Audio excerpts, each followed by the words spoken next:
Hi friends, ನಮಸ್ಕಾರ ಎಲ್ಲರೂ ಹೇಗಿದ್ದೀರಾ? Welcome back to my channel Kannada vlogs. Friends, ಇವತ್ತು ಸಿಂಪಲ್ಲಾಗಿ ಮನೇಲಿ ದಹಿ ಪುರಿ ಮಾಡಿದ್ದೆ. ಶೂಟ್ ಮಾಡ್ಕೊಳ್ಳೋಣ ಅಂತ ಮಾಡ್ಕೊಂಡಿದ್ದೆ ಕೂಡ. ಹೇಗೆ ಮಾಡಿದೆ, ಏನೆಲ್ಲ ಇಂಗ್ರೀಡಿಯೆಂಟ್ಸ್ ಹಾಕಿದೆ ಅಂತ ನೋಡ್ಕೊಂಬರೋಣವಾ? ಬನ್ನಿ. ಹಾಗಾದರೆ ಫಸ್ಟ್ ಇನ್ನೊಂದು ಚಿಕ್ಕ ಜಾರ್ ತೊಗೊಂಡಿದ್ದೀನಿ.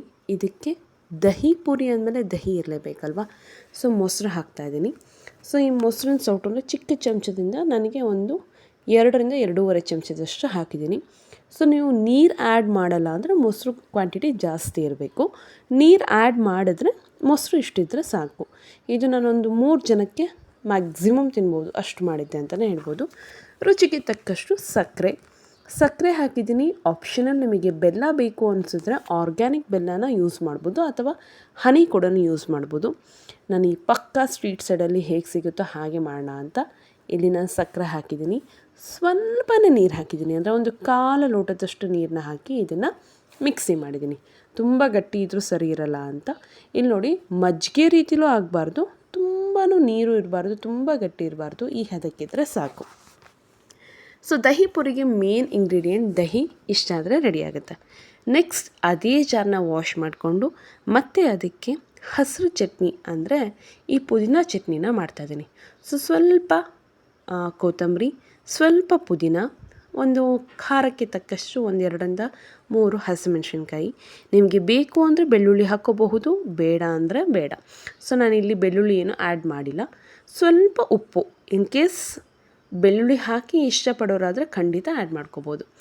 ಇಷ್ಟನ್ನೇ ನಾನು ಚೆನ್ನಾಗಿ ನೈಸ್ ಬ್ಲೆಂಡ್ ಆಗೋ ರೀತಿಯಲ್ಲಿ ಪೇಸ್ಟ್ ಮಾಡ್ಕೊಂಡು ಬರ್ತೀನಿ. ಸ್ವಲ್ಪ ನೀರು ಹಾಕಿದ್ದೀನಿ, ಈಸಿಯಾಗಿ ಬ್ಲೆಂಡ್ ಆಗುತ್ತೆ ಅಂತ.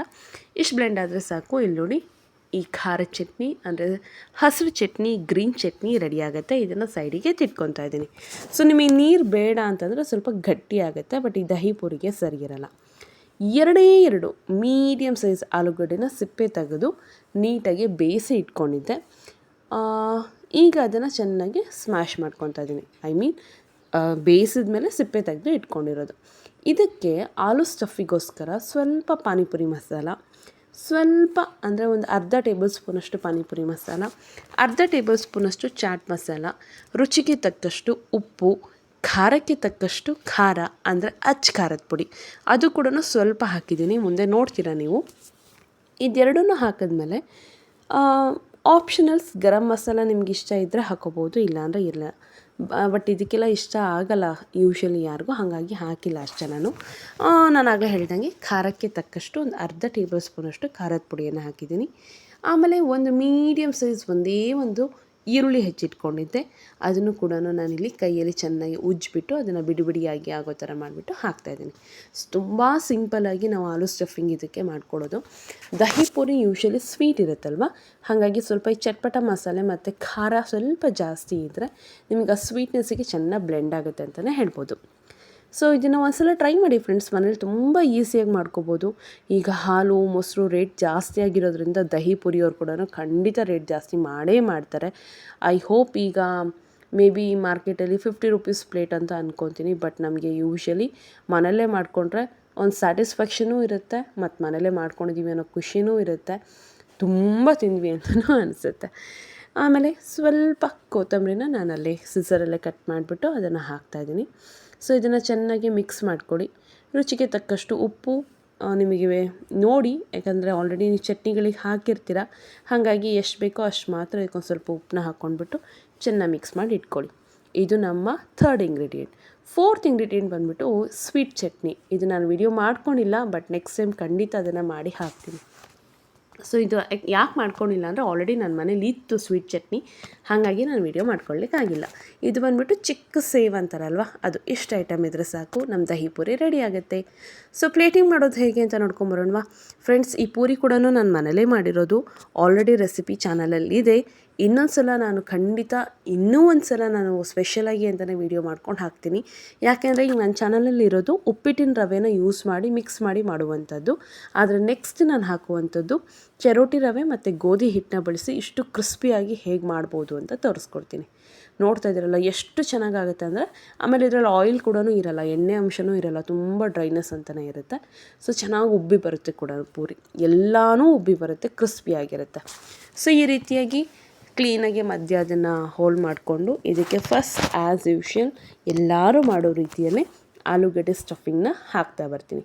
ಫ್ರೆಂಡ್ಸ್, ನಾನಿಲ್ಲಿ ಯಾವುದೇ ಥರ ಸ್ಪೂನ್ ಏನು ಯೂಸ್ ಮಾಡಿಲ್ಲ. ಕ್ಲೀನಾಗಿ ಕೈಯಲ್ಲೇ ತೊಗೊಂಡ್ಬಿಟ್ಟು ಎಲ್ಲ ಪೂರಿಯಲ್ಲೂ ನಿಮ್ಗೆ ಎಷ್ಟೆಷ್ಟು ಆಲೂ ಬೇಕು ಅನಿಸುತ್ತೋ ಅಷ್ಟೆಷ್ಟು ಇಟ್ಕೊತ ಬನ್ನಿ.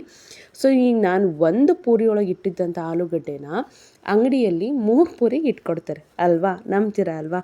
ಸೊ ಹಾಗಾಗಿ ನಾನೇನು ಆಗಲೇ ಸ್ಯಾಟಿಸ್ಫ್ಯಾಕ್ಷನ್ ಅಂತ ಹೇಳಿದೆ ಅಲ್ವಾ. ಸೊ ಇದು ನೀವೇ ಯಥೇಚ್ಛವಾಗಿ ಹಾಕ್ಕೊಳ್ಳೋದ್ರಿಂದ ತುಂಬ ಖುಷಿಯಾಗುತ್ತೆ ಕೂಡ. ಫ್ರೆಂಡ್ಸ್, ವಿಡಿಯೋ ಇಷ್ಟ ಆಗ್ತಿದೆ ಅಲ್ವಾ? ಮತ್ತು ಲೈಕ್ ಕೊಡ್ಬೋದಲ್ಲ, ಒಂದು ಫ್ರೆಂಡ್ಸಿಗೆ ಶೇರ್ ಮಾಡಿ ಅಲ್ಲ, ಎಲ್ಲರೂ ಇಷ್ಟಪಡ್ತಾರೆ ಕೂಡ. ಹಾಗೆ ನನ್ನ ಚಾನಲ್ನ ಸಬ್ಸ್ಕ್ರೈಬ್ ಮಾಡ್ಕೊಂಡು ನೋಡಿ, ನಿಮ್ಮ ಕನ್ನಡತಿನ ಸಪೋರ್ಟ್ ಮಾಡಿ. ಇಲ್ಲಿ ನೋಡಿ, ಎಲ್ಲದಕ್ಕೂ ಆಲೂಗಡ್ಡೆ ಸ್ಟಫಿಂಗ್ನ ಹಾಕಿದ್ದೀನಿ. ಇದಾದಮೇಲೆ ನಾನು ಮೇಲೆ ಹಾಕುವಂಥದ್ದು ಇದೇ ಆರ್ಡ್ರಲ್ಲೇ ಹಾಕಬೇಕಂತ ಏನೂ ಇಲ್ಲ. ನಿಮಗೆ ಯಾವ ರೀತಿ ಇಷ್ಟ ಆಗುತ್ತೋ ಆ ರೀತಿ ಹಾಕ್ಕೋಬೋದು. ಅಥವಾ ಕರ್ಡ್ ಅಂದರೆ ಮೊಸರನ್ನ ಹಾಕಿಬಿಟ್ಟು ಆಮೇಲೆ ನೀವು ಇದೆಲ್ಲದನ್ನು ಹಾಕಿದ್ರೂ ಬರುತ್ತೆ.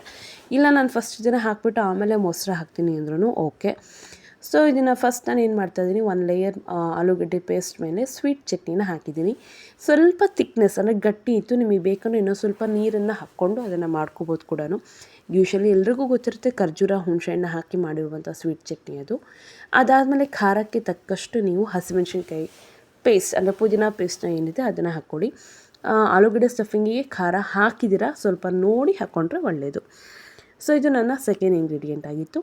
ಇದಾದಮೇಲೆ ಥರ್ಡ್ ನಾನು ಹಾಕ್ತಾ ಇರೋದು ಮೊಸರು. ಚೆನ್ನಾಗಿ ಸಕ್ಕರೆ ಕರಗಿರುತ್ತೆ. ನಿಮಗೆ ಎಷ್ಟು ಸ್ಟಫಿಂಗಿಗೆ ಮೊಸರು ಬೇಕೋ ಅಷ್ಟು ಮೊಸರನ್ನ ನೀವಿಲ್ಲಿ ಆ್ಯಡ್ ಮಾಡ್ತಾ ಬನ್ನಿ.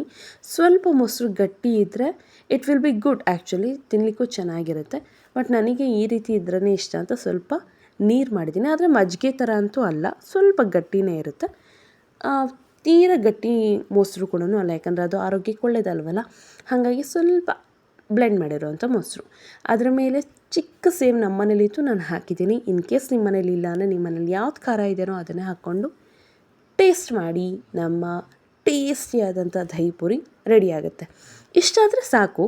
ಆದರೆ ನಾನು ಸ್ವಲ್ಪ ಎಕ್ಸ್ಟ್ರಾ ಮಸಾಲ ಇರಲಿ ಅಂತ ಅದೇನು ಪಾನಿಪುರಿ ಮಸಾಲ ನಾನು ನಿಮಗೆ ತೋರಿಸ್ದೆ ಅಲ್ವಾ, ಸ್ವಲ್ಪ ಕೈಲಿ ಹಾಕ್ಕೊಂಡು ಈ ರೀತಿ ಮೇಲ್ಗಡೆ ಉದುರಿಸ್ಕೊತಾ ಇದ್ದೀನಿ. Taste will be good. ನಿಮಗಿನ್ನೂ ಖಾರ ಬೇಕು ಅನ್ನುವಂಥವ್ರು ಮೇಲ್ಗಡೆ ಸ್ವಲ್ಪ ಅಚ್ಕಾರದ ಪುಡಿ ಕೂಡ ಹಾಕೋಬೋದು. ಇಷ್ಟ ಆದರೆ ನಮ್ಮ ದಹಿ ಪೂರಿ ರೆಡಿ ಆಗುತ್ತೆ. ಇಷ್ಟ ಆಯ್ತಲ್ವಾ? ಹಾಗಾದರೆ ಒಂದು ಲೈಕ್, ಕಮೆಂಟ್ ಮತ್ತು ಶೇರ್ ಮಾಡ್ತೀರಾ ಅಂತ ನಂಬ್ತೀನಿ. ಹಾಗೆ ಚಾನಲ್ನ ಸಬ್ಸ್ಕ್ರೈಬ್ ಮಾಡ್ಕೊಂಡು ನೋಡಿ. ಮತ್ತೆ ನಾನು ಹೊಸ ವಿಡಿಯೋ ಜೊತೆ ನಿಮ್ಮ ಮುಂದೆ ನಾನು ಖಂಡಿತ ಬರ್ತೀನಿ. ಅಲ್ಲಿ ತನಕ ವೆಯ್ಟ್ ಮಾಡ್ತಾಯಿರಿ. ನೆಕ್ಸ್ಟ್ ರೆಸಿಪಿ ಆದಷ್ಟು ಬೇಗ ನಾನು ಪೂರಿ ರೆಸಿಪಿನ ಹಾಕ್ತೀನಿ. ಎಲ್ಲರೂ ಯೂಟ್ಯೂಬಲ್ಲಿ ಸರ್ಚ್ ಮಾಡಿ ಪೂರಿನ ಮಾಡೇ ಮಾಡ್ತೀರಾ, ನನಗೆ ಗೊತ್ತು ಅದು. ಒಂದು ಸಲ ನನ್ನ ಚಾನಲಲ್ಲೂ ಸರ್ಚ್ ಮಾಡಿ ಅಂತ ಹೇಳ್ತಾ ಮತ್ತೆ ಮುಂದಿನ ವಿಡಿಯೋದಲ್ಲಿ ಸಿಗ್ತೀನಿ. ಬಾಯ್.